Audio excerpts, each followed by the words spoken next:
gouvernements ne sont pas encore prêts à faire face à ce problème que nous rencontrons depuis bien longtemps.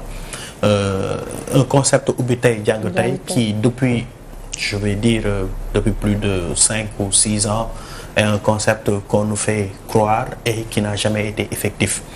Aujourd'hui, l'Observateur nous parle d'un manque d'enseignants. Moi, je trouve que c'est même ahurissant. Pourquoi ahurissant? Il y a eu en 2020 ou 2021, si je ne me trompe, un recrutement massif d'enseignants pendant la période de la Covid-19. Mais où sont ces enseignants qui ont tous été, qui ont été recrutés? Pour la plupart, c'est juste le recrutement n'a juste été un recrutement de façade. Mais pour la de 5000 enseignants. De 5000, merci pour le chiffre, de 5000 enseignants. Mais où en est-on? Où sont ces enseignants qui ont été recrutés? Et là, on parle de gap de 8000 enseignants. De 8000 enseignants. Donc, il y a un paradoxe là-dessus. Ces enseignants qui ont été recrutés, est-ce qu'ils ont été recrutés? Où sont-ils? Parce que sur les chiffres et sur l'évaluation du ministère de l'Éducation, il y a eu bel et bien un recrutement de 5000 enseignants. Ils l'ont annoncé il y a des années de cela. Il y a toujours eu des problèmes par rapport au recrutement des enseignants. Aline, nous parlait de ça, c'est la matière l'autre jour, je pense. Effectivement. Donc, il y a toujours eu des problèmes de recrutement d'enseignants. Et jusqu'à présent, on nous dit qu'il y a des enseignants qui marchent, qui manquent. Mais ce n'est pas des enseignants qui manquent. C'est peut-être le système qui a été mis en place qui a failli. Parce que pour un recrutement de 5000 enseignants, on vient en 2023 et on nous dit, après qu'on nous ramène qu'il y a des enseignants, qu'il manque des enseignants et que des classes risquent de fermer. Mais cela n'est pas... Je pense qu'il y a une grande incompréhension par rapport à cela, surtout à ces recrutements qui ont été annoncés il y a de cela. Est-ce qu'on ne devrait pas alors, cher, revoir peut-être le système? Oui, il y a de quoi revoir le système et le revoir en profondeur. Ce n'est pas seulement le problème. Le problème ne consiste seulement pas c'est pas seulement les enseignants, mais il y a aussi les classes provisoires qui existent toujours au Sénégal. En 2023, on a toujours des abris provisoires où des élèves n'arrivent même pas à avoir un tableau noir correct pour apprendre. Ça, c'est un. Deux, des écoles qui sont impraticables. Jusqu'à présent, hier, on parlait de Maria Baba qui n'a pas d'eau.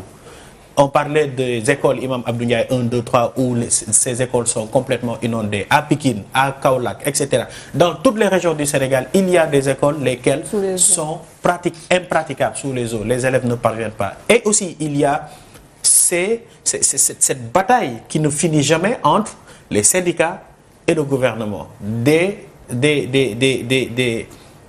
propositions ou des propositions jamais respectées, des accords jamais engagés et qui poussent et qui fait que l'éducation sénégalaise devient de plus en plus compliquée.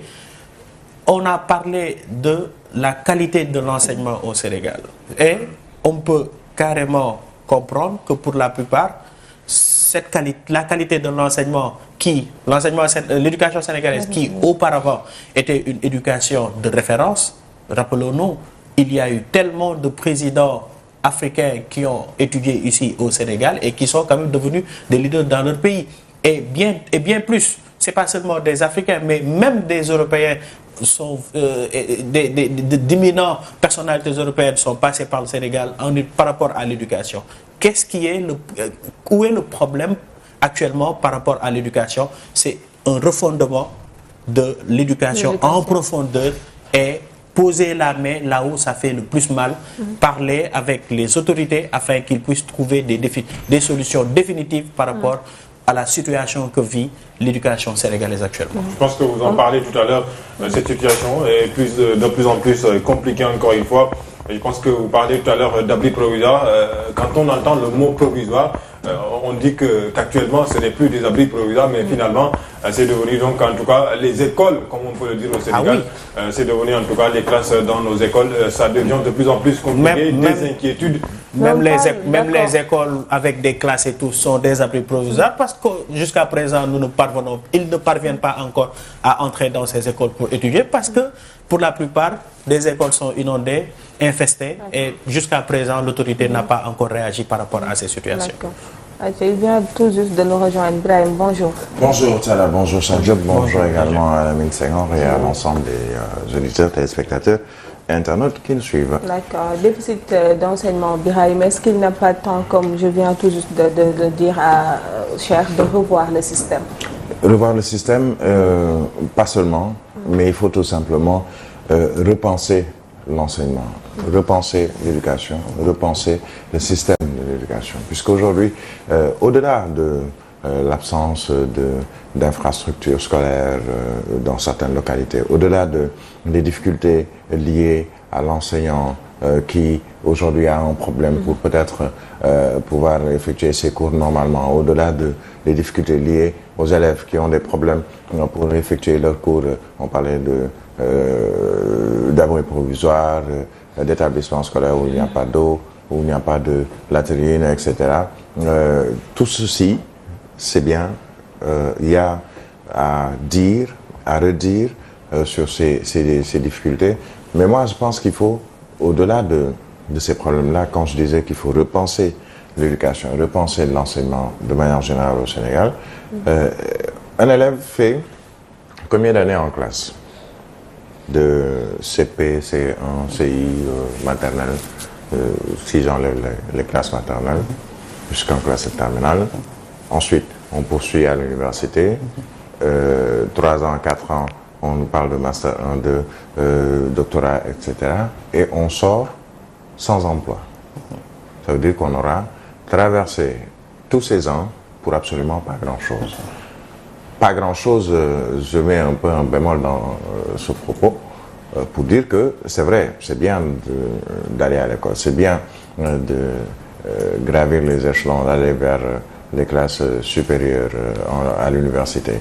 Mais est-ce que tous les élèves qui ont fait 10 ans dans l'enseignement jusqu'en classe de terminale, encore 6 ans ou 5 ans à l'université, pratiquement qui perdent une vingtaine d'années, est-ce que ces élèves-là vont ensuite être insérés dans le monde du travail? C'est une interrogation.